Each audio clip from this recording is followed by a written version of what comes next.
الحمدللہ رب العالمین والصلاة والسلام علی سید المرسلین اما بعد فاعوذ باللہ من الشیطان الرجیم بسم اللہ الرحمن الرحیم. پڑھیے الصلاة والسلام علیک یا رسول اللہ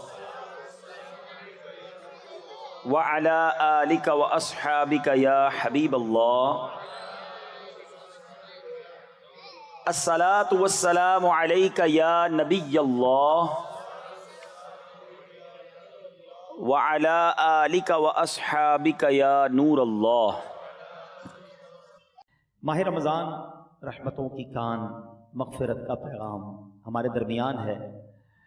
روزہ جب انسان رکھتا ہے تو کچھ نڈھال محسوس کرتا ہے، خاص طور پر جب افطار کا وقت آتا ہے تو پیاس سے زبان سوکھتی ہے، اور بعض اوقات بندہ کبھی کبھی تھوڑی دیر بعد گھڑی دیکھتا ہے کہ اب کتنی دیر باقی ہے کہ جب میں کھاؤں گا، جب میں پی سکوں گا. یہاں دو تین باتیں بڑی لطیف ہیں، بڑی خوبصورت ہیں. پہلی بات تو یہ کہ اس میں جو بندگی ہے نا، جو اللہ سے محبت نظر آتی ہے کہ سامنے پانی موجود ہے، کھانا بھی موجود ہے، مگر میرے رب کا حکم ابھی تک نہیں ہوا ہے، ابھی افطار کا وقت نہیں ہوا ہے. اس سے انسان کی اللہ سے محبت چھلکتی ہے کہ بندہ اللہ کو راضی کرنے کے لیے کھانے سے بھی رک گیا، پینے سے بھی رک گیا، اپنی خواہشات سے بھی رک گیا. اور روزے کے فضائل کتنے ہیں، یہ اتنا زبردست نیکی کا کام ہے. یہ پورا جسم سمجھ لے عبادت کر رہا ہے. آپ کی پوری باڈی جو ہے نا وہ اس وقت عبادت میں مصروف ہے، کیونکہ باڈی کی جو نیڈ پوری ہوتی ہے وہ پانی سے ہوتی ہے، کھانے سے ہوتی ہے، اس سے آپ رکے ہوئے ہیں. تو گویا انسان کا پورا جسم اللہ کی عبادت میں مصروف ہے. بدقسمتی سے کئی لوگ ایسے اب سنتے ہیں کہ روزہ رکھنے میں سستی کرتے ہیں، تو وہ بھی سستی نہ کریں کہ روزے کے بارے میں سنیے کہ کیسے کیسے فضائل احادیث میں آئے. نبی پاک علیہ الصلوۃ والسلام فرماتے کہ بے شک جنت میں ایک دروازہ ہے جس کو ریان کہا جاتا ہے، اس سے قیامت کے دن صرف روزہ دار داخل ہوں گے اور کوئی داخل نہیں ہوگا. اسپیشل ڈور ہوگا جنت کا. آپ دیکھتے ہیں کبھی کبھی ایئرپورٹ پر جاتے ہیں یا کسی جگہ جاتے ہیں، ایک وی آئی پی گیٹ ہوتا ہے اور اس وی آئی پی گیٹ سے لوگ داخل ہوتے ہیں جو وی آئی پیز ہوتے ہیں. تو اے روزہ داروں تمہیں مبارک ہو کہ جنت میں وہ دروازہ ہوگا جس کو باب الریان کہا جاتا ہے، اور اس سے روزہ دار جنت میں داخل ہوں گے. اور قیامت کے دن ایک اناؤنسمنٹ ہوگا، کہا جائے گا روزے دار کہاں ہیں؟ وہ لوگ کھڑے ہوں گے، ان کے علاوہ کوئی اس دروازے سے داخل نہ ہوگا. جب یہ داخل ہو جائیں گے نا تو جنت کا وہ ڈور، وہ دروازہ بند کر دیا جائے گا. اس دن ان لوگوں کو کتنی افسوس ہوگا، کتنی حسرت ہوگی جو رمضان کے روزے نہیں رکھتے ہوں گے. بلکہ ہمیں تو یہ چاہیے کہ صرف رمضان کے روزے نہیں، ہم اس کے بعد بھی نفلی روزوں کی بھی کوشش کیا کریں. ہر پیر کو روزہ رکھنا سنت ہے. اچھا ایک اور فائدہ دیکھیں، جو پورا سال کچھ نہ کچھ نفلی روزے رکھتا ہے نا، اس کو رمضان کے روزوں میں اتنی پرابلم نہیں ہوتی، کیونکہ وہ عادی ہوتا ہے. Suddenly all of the sudden پورا سال گزرنے کے بعد جو اچانک روزے رکھنا شروع کرتے ہیں ان کو زیادہ بعض اوقات روزہ جو ہے وہ فیل ہوتا ہے. بہرحال نبی پاک علیہ الصلوۃ والسلام کا ایک اور فرمان سنیں. اے روزہ داروں تمہیں مبارک ہو. میرے آقا فرماتے جس نے رمضان کا روزہ رکھا اور اس کی حدود کو پہچانا اور جس چیز سے بچنا چاہیے اس سے بچا، تو جو کچھ گناہ پہلے کر چکا ہے اس کا کفارہ ہو گیا. یعنی روزہ پچھلے گناہوں کا کفارہ ہے. روزے کی ایک اور شاندار فضیلت نبی پاک فرماتے جس نے ایک دن کا روزہ رکھا، اللہ عز و جل کی رضا حاصل کرنے کے لیے اللہ عز و جل اسے جہنم سے اتنا دور کر دے گا جتنا ایک کوا جو بچپن سے اڑنا شروع کرے یہاں تک کہ بوڑھا ہو کر مر جائے. اچھا کوے کی عمر بتائی جاتی ہے کہ 500 سال ہوتی ہے. 500 سال تک پرندہ اڑے گا تو کتنا دور ہوگا؟ اللہ ایک روزہ رکھنے والے کو جہنم سے اتنا دور کر دے گا. مبارک ہو ان کو جو پورا مہینہ روزہ رکھتے ہیں اور ماشاءاللہ نفلی روزے بھی رکھتے ہیں. ایک اور خوبصورت بات میرے آقا علیہ الصلوۃ والسلام فرماتے ہیں ہر شے کے لیے زکوٰۃ ہے، اور جسم کی زکوٰۃ روزہ ہے، اور روزہ آدھا صبر ہے. اللہ اکبر. یعنی آپ کی باڈی کی زکوٰۃ ادا ہو رہی ہے کہ جب آپ رمضان میں روزے رکھ رہے ہیں. ماشاءاللہ. تو ہمیں روزے کی پابندی کرنی چاہیے. ایک اور حدیث سن لے پھر میں انشاءاللہ روزے کے کچھ احکام بیان کرتا ہوں، اور یہ بڑی کمال کی حدیث ہے. نبی پاک علیہ الصلوۃ والسلام نے فرمایا کہ قیامت والے دن روزہ داروں کے لیے ایک سونے کا دسترخوان رکھا جائے گا جس سے وہ کھائیں گے حالانکہ لوگ حساب کتاب کے منتظر ہوں گے. اب ذرا سوچئے، آج بھوک لگ رہی ہے، پیاس لگ رہی ہے، کھانے سے رکے ہو نا. اس دن جب لوگوں کو حساب کتاب دینا ہوگا قیامت کے دن لوگ حساب کتاب دے رہے ہوں گے، مگر جو روزہ دار ہوں گے ان کو قیامت کے دن جنتی دسترخوان لگا کر وہاں کھانا کھلایا جا رہا ہو۔ اس کا مطلب کیا ہوا؟ ادھر بھوکے رہ جاؤ ادھر نعمتیں ملیں گی، اگر ادھر کھانا ہے ادھر روزہ نہیں رکھنا ہے تو ادھر کی محرومی ہے۔ اب آپ کی مرضی ہے چوز کیا کرنا ہے، سلیکٹ کیا کرنا ہے۔ اچھا، روزے کی بہت ساری خوبصورتیوں میں ایک اور بڑی کمال کی خوبصورتی کیا ہے کہ بندے کا جو اللہ پر ایمان ہے نا اس کا لیول بہت ہائی ہو جاتا ہے۔ آپ ذرا غور کریں، دنیا میں کروڑوں لوگ روزہ رکھ رہے ہیں، ٹھیک ہے، آپ کے ساتھ بھی ایسا ہوا ہوگا، آپ گھر میں اکیلے ہوں گے، پانی سامنے موجود ہے، فریج کے اندر فروٹ بھی کٹا ہوا ہے، کوئی ایک مسلمان ایسا ہے جو اکیلے میں چھپ کر پانی پی لیتا ہو؟ کوئی ایک فروٹ کھا لیتا ہو؟ کوئی نہیں دیکھ رہا نا، چلو کوئی بات نہیں۔ وجہ واٹ از دا ریزن؟ یہاں تک کہ ہم جب وضو کر رہے ہوتے ہیں ہم اس وقت بھی احتیاط کر رہے ہوتے ہیں کہ کلی زور سے نہ ہو جائے، کہیں خلق کے نیچے پانی نہ چلا جائے۔ ناک پہ پانی چڑھاتے وقت بھی احتیاط کرتے ہیں کہ ناک کی ہڈی سے اوپر چلا گیا تو روزہ ٹوٹ جائے گا۔ یہ کیوں؟ حالانکہ وضو خانے پہ کسی کو بھی نہیں پتا چلے گا، میں ایک دو چلو پانی پی لوں، لیکن ہم سب کا خیال کیا ہے؟ اللہ دیکھ رہا ہے۔ یہی ہے نا دل میں کہ کوئی نہیں دیکھ رہا مگر رب دیکھ رہا ہے۔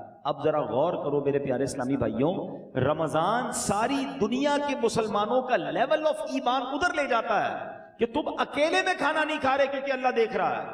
تو اب سوال یہ ہے کہ جب اللہ رمضان میں دیکھ رہا ہے تو کیا رمضان کے بعد نہیں دیکھ رہا؟ حلال کھانے سے رک گئے کیونکہ افطار کا وقت نہیں ہوا، مگر بندہ پھر حرام دیکھنے سے کیوں نہیں رکتا کہ اللہ دیکھ رہا ہے؟ اکیلے میں گناہ کرتے وقت یہ خیال کیوں نہیں آتا کہ رب دیکھ رہا ہے؟ ایکچولی رمضان ہماری پوری پریکٹس کروا رہا ہے کہ دیکھو، جب پورے رمضان تم یہ خیال دل میں بٹھائے رکھتے ہو کہ اکیلے میں کھانا نہیں ہے، پینا نہیں ہے، رب دیکھ رہا ہے، تو پھر رمضان میں بھی اور رمضان کے بعد بھی حرام کماتے وقت بھی سوچو نا اللہ دیکھ رہا ہے، حرام بولتے وقت بھی سوچو اللہ دیکھ رہا ہے، حرام سنتے وقت بھی سوچو اللہ دیکھ رہا ہے۔ تو انشاءاللہ اگر یہ پریکٹس بن گئی کہ اللہ دیکھ رہا ہے تو پھر گناہ کرنے کی عادت چھپ سکتی ہے۔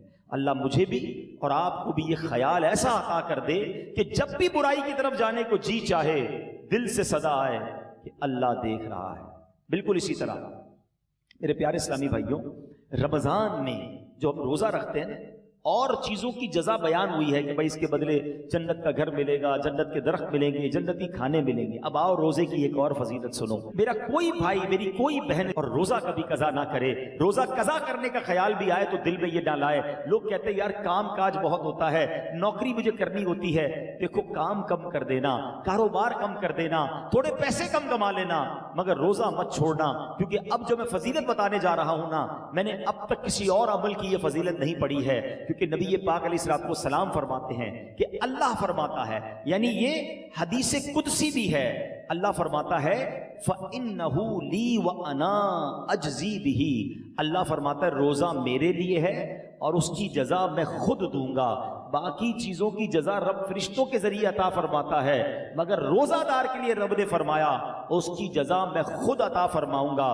بلکہ علماء اس کو ایک اور انداز سے بھی پڑھتے ہیں، انا اجزا بہی، اس کے معنی یہ ہو گئے کہ روزہ میرے لیے ہے اور اس کی جزا میں خود ہوں، یعنی رب فرما رہا میں اس کا ہو جاتا ہوں۔ تو اے روزہ دارو، جس کا رب ہو جائے تو اس کے کام کیوں نہ بن جائیں، اس کی مشکلیں آسان کیوں نہ ہو جائیں۔ اور ایک اور میں شریعت کی لاجک بتا دیتا ہوں، بہت سارے کاموں میں نوجوان کہتے ہیں کہ جناب ادھر جو ہے بہت دل چاہتا ہے کہ بڑے بڑے میرے گھر ہوں، بڑی بڑی گاڑیاں ہوں، چاہے اس کے لیے حرام کمانا پڑے۔ دیکھو، حرام کما کر اچھے گھروں کے لیے پیسے حرام مت کمانا، ادھر چھوٹے گھر میں صبر کر لو، اللہ نے تمہارے لیے جنتی گھر تیار کر رکھے ہیں۔ کچھ لوگ ادھر شراب پیتے ہیں، اللہ کو ناراض کرتے ہیں، دیکھو ادھر شراب نہ پینا، صبر کر لو، اللہ نے جنتیوں کے لیے جنتی شراب تیار کر رکھی ہے۔ مردوں کو زیور پہننے سے منع کیا کہ دیکھو یہاں زیور مت پہننا، سونا چاندی مرد کو پہننا الاؤ نہیں ہے، مگر جنت میں مردوں کو سونے کے زیورات عطا کیے جائیں گے۔ ادھر حرام عورتوں کی طرف، ناجائز عورتوں کے پاس جانا جو حرام ہیں ان کے قریب مت جانا، جی تو چاہتا ہے، شیطان تو بلاتا ہے، مگر حرام کاری سے بچ جاؤ، اللہ نے جنت میں جنتیوں کے لیے حوریں تیار کر رکھی ہیں۔ اگر آپ اس لاجک سے دیکھیں نا، جس چیز سے شریعت نے ہمیں یہاں روکا ہے، جس کا دل بھی چاہتا ہے، شریعت نے یہاں سمجھا دیا کچھ سال رک جاؤ، جنت نہ ختم ہونے والی ہے، اللہ نے آلٹرنیٹ شاندار وہاں تیار کر رکھا ہے۔ یہاں بڑے گھر دیکھ کر اپنے گھر پہ مایوس نہ ہو جاؤ، صبر کی زندگی گزارو۔ نے جنتیوں کے لیے جنتی دسترخوان لگائے ہوئے ہیں، جنتی مشروب موجود ہیں. ارے انسان جو تمنا کرے گا اللہ اس قسم کا کھانا اس کے سامنے عطا فرما دے گا. تو جب وہ نعمتیں موجود ہیں تو کچھ صبر کے ساتھ، کچھ قناعت کے ساتھ، اللہ کی رضا کے ساتھ اور حلال روزی کے ساتھ زندگی گزار لیں. انشاءاللہ دنیا بھی بہتر ہوگی اور آخرت بھی بہتر ہو جائے گی. اب میں چاہوں گا کہ بیان میں کچھ روزے کے اہم مسائل بھی ہم سن لیں. بعض اوقات کچھ روزہ داروں کو کنفیوژن ہوتی ہے. سب سے پہلے تو یہ سمجھ لیں کہ افطار اور سحری کا ٹائم جو بھی آخری ٹائم ہے، جو کراچی میں ہے یا باہر مجھے سن رہے ہیں، ہمیشہ یاد رکھیں اذان کا انتظار نہیں کرنا. اذان نماز کے لیے ہوتی ہے، سحری بند کرنے کے لیے نہیں ہوتی ہے. ٹھیک ہے نا؟ ہو سکتا ہے مؤذن صاحب 5 منٹ لیٹ ہو جائیں، کبھی ان کی جناب اچھا کچھ لوگ کہتے ہیں اذان ہوگی تو روزہ بند کریں گے، اور اگر آپ کے علاقے میں لائٹ ہی چلی گئی اور مائک ہی بند ہو گیا مسجد کا، پھر کیا کریں گے؟ روزہ بند نہیں کریں گے. تو اذان جو ہے وہ روزہ بند کرنے کے لیے، افطار کے لیے نہیں ہوتی، وہ نماز کے لیے ہوتی ہے. روزے کا تعلق ٹائمنگ سے ہے. وقت سحر یعنی فجر کا وقت شروع ہوا، جیسے ہی شروع ہوا اب آپ کھا پی نہیں سکتے. 1 سیکنڈ بھی آپ نے زیادہ کھا لیا تو اب پورا دن آپ بے شک بھوکے رہیں، روزہ نہیں ہوگا، آپ کا روزہ شروع ہی نہیں ہوا. تو بیسٹ طریقہ کیا ہے؟ اپنی گھڑی کا ٹائم سیٹ رکھیں. اب تو موبائل فون آ گئے ہیں، جو انٹرنیٹ والے موبائل ہوتے ہیں اس میں بھی موبائل ٹائم بڑا پرفیکٹ پتہ چل رہا ہوتا ہے. 5 منٹ پہلے، کوئی لازم تھوڑی ہے کہ آخری منٹ تک کھانا پینا ہے. 5 منٹ پہلے آپ کھانا پینا بند کر دیں. ٹوتھ پیسٹ وغیرہ کرنا ہے تو بھی کر لیں اور اپنے تمام معاملات سے فارغ ہو جائیں. درود پاک پڑھیں تاکہ آپ فرض روزہ ہے نا، اگلے 15 گھنٹے بھوکا رہنے کے لیے تیار ہیں تو 5 منٹ زیادہ بھوکا رہ جائے نا بھائی. 5 منٹ 10 منٹ پہلے فارغ ہو جائیں سحری سے. بالکل اسی طرح افطار میں بھی آپ نے کرنا یہ ہے کہ افطار میں آپ نے گھڑی دیکھ کر افطار کرنا ہے، ٹائم دیکھ کر افطار کرنا ہے. 1-8 منٹ اوپر ہو جائے خیر ہے، پہلے افطار نہ ہو جائے. بعض اوقات ہوتا ہے لوگوں کی گھڑی ٹائم پہ نہیں ہوتی، 5 منٹ پہلے افطار کر لیتے ہیں. آپ کو پتا ہونا چاہیے کہ ٹائم ہوا کہ نہیں. اور بالکل اسی طرح اذان مغرب کی نماز کے لیے ہوتی ہے، افطار کے لیے نہیں ہوتی. اس میں بعض اوقات 2 گڑبڑ ہو جاتی ہیں. ایک ہی ہو جاتی ہے کہ کبھی مؤذن صاحب سے بھی غلطی لگ سکتی ہے، جلدی اذان دے دی، آپ نے اذان سنی روزہ کھول لیا تو آپ کا روزہ چلا گیا. آپ ٹائم دیکھیں ٹائم ہوا ہے کہ نہیں. اور مؤذن صاحب خود اپنا افطار کرنے میں لگے ہوئے ہیں اور وہ 5 منٹ بعد اذان دے رہے ہیں اور آپ انتظار کر رہے ہیں اذان کا، تو یہ بھی درست نہیں، کیونکہ افطار کو تاخیر بھی نہیں کرنی چاہیے. تو پہلی بات تو یہ سمجھ لیں کہ ٹائم ٹیبل کے ساتھ روزہ ہے. یہاں ایک اور خوبصورت بات کہوں کہ لوگ آج کل بڑی مثالیں دیتے ہیں دوسرے ملکوں والوں کی، غیر مسلموں کی، یار وہاں بڑی ٹائم مینجمنٹ ہے جناب، بڑا ٹائم سے معاملات چلتے ہیں، ان کے جہاز بھی ٹائم پہ، ان کی ٹرینیں بھی ٹائم پہ، لوگ آتے بھی وقت پر ہیں. مجھے بتاؤ پوری دنیا میں ایک مذہب بتا دو کہ جو اتنا ٹائم مینجمنٹ کا درس دیتا ہو. ارے ہماری تو ساری عبادتیں ٹائم کے ساتھ ہیں. وقت سے 1 منٹ پہلے آپ کو سحری بند کرنی ہے تو روزہ ہوگا، وقت گزرنے کے بعد 1 منٹ اوپر چلا گیا روزہ ہی شروع نہیں ہوگا. افطار گھڑی کے مطابق کرنا ہے. بالکل ساری دنیا کے مسلمان ٹائم پہ افطار کرتے ہیں. ہماری ساری اذانیں، مسجد کا ٹائم ٹیبل دیکھیں، آپ کی ٹرین لیٹ ہو سکتی ہے، جہاز لیٹ ہو سکتا ہے. ہم نے دیکھا سردی ہو، گرمی ہو، بارش ہو، آندھی ہو، طوفان ہو، دنیا بھر کی مسجدوں میں وقت پہ اذان ہوتی ہے، وقت پہ جماعت ہوتی ہے. لاکھوں مسجدوں میں کیسی شاندار ٹائم مینجمنٹ ہے. اسلام کی کتنی عبادتیں ٹائم کے ساتھ ہیں. ارے جناب ہم حج پہ جائیں تو کب عرفات میں رہنا ہے، کب عرفات سے نکلنا ہے، کب پہلے نہیں نکلنا ہے، کب مزدلفہ پہنچنا ہے، کب مینا پہنچنا ہے، کون سے دن طواف زیارت کے ہیں. Each and every thing going with time. اسلام جتنا ٹائم مینجمنٹ سکھاتا ہے نا، اتنا دنیا کا کوئی مذہب نہیں سکھاتا. ہاں یہ ضرور کہہ سکتے ہیں کہ ٹائم مینجمنٹ اسلام میں ضرور ہے، مسلمان اس سے سیکھتے نہیں ہیں. تو ہمیں دوسروں کی مثالیں دینے کی کیا ضرورت ہے؟ ہمارا دین ہمیں شاندار ٹائم مینجمنٹ سکھاتا ہے. اچھا انجیکشن، روزے میں اگر کسی کو خون دینا ہے، جب آپ خون دیں گے تو آپ کا وضو ٹوٹے گا، لیکن اگر آپ انجیکشن لگواتے ہیں اس سے روزہ نہیں ٹوٹے گا. ٹھیک ہے. کان میں اگر کوئی ڈراپ ڈالتا ہے، اگر اس کا کان کا پردہ پھٹا ہوا نہیں ہے تو بھی اس سے روزہ نہیں ٹوٹے گا. ہاں آنکھ میں اگر کوئی ڈراپ ڈالتا ہے تو اس سے علماء فرماتے ہیں روزہ ٹوٹ جائے گا. تو ہمیں روزے کے بارے میں یہ معلومات بھی ہونی چاہیے.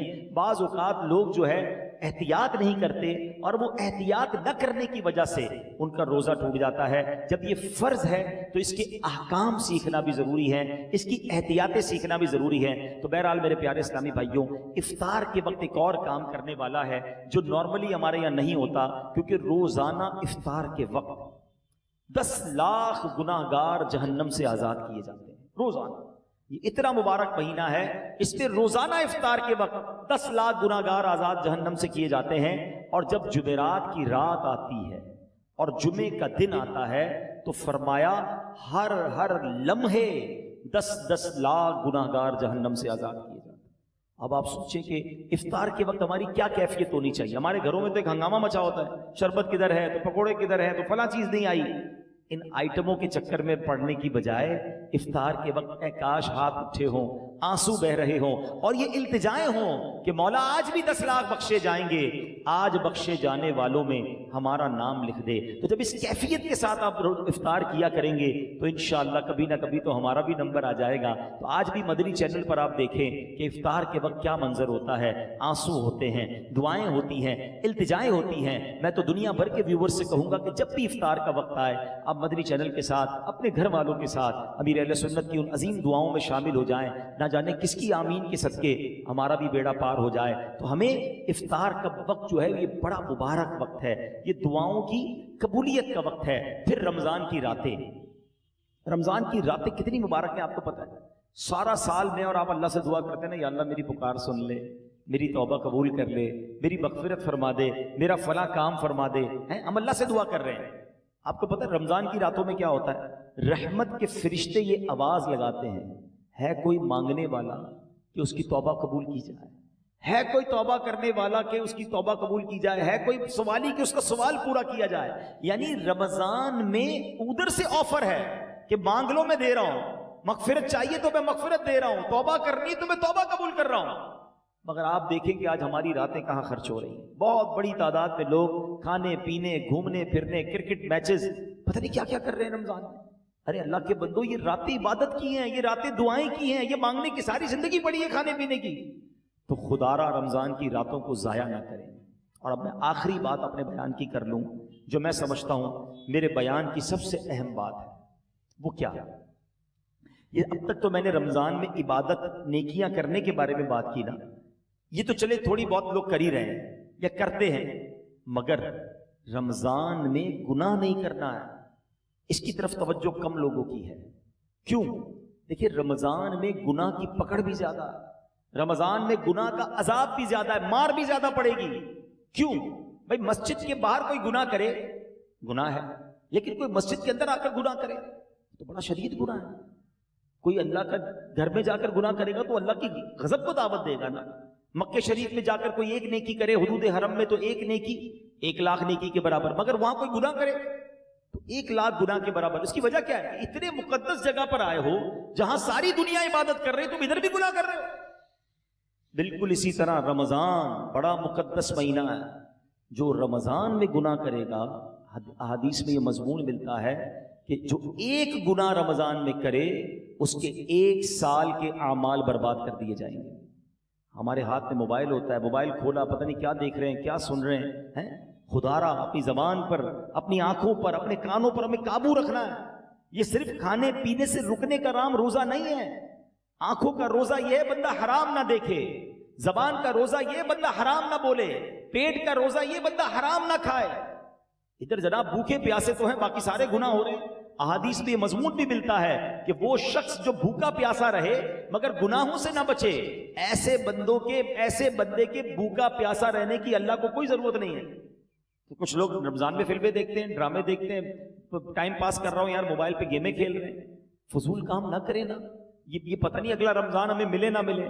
تلاوت کریں, ذکر و اذکار کریں, عبادت کریں, اور اس رمضان میں میں نے اور آپ نے مغفرت حاصل کرنی ہے. یہ بات یاد رکھیے گا.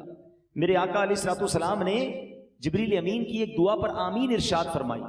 صحابہ نے پوچھا حضور آپ نے کون سی دعا پر آمین فرمائی؟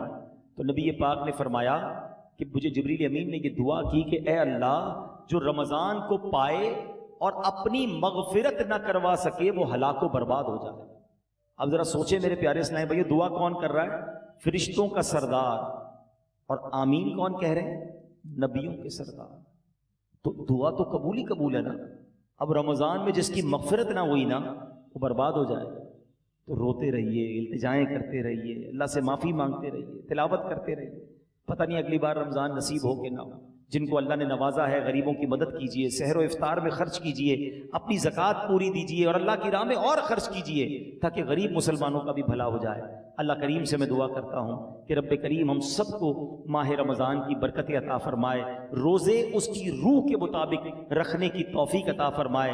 اب تک جتنے روزے رکھے اللہ اس کو اپنے دربار میں قبول فرمائے، اور آگے بھی ہمیں پابندی سے پورے روزے رکھنا صحت و عافیت کے ساتھ نصیب فرمائے۔ میرے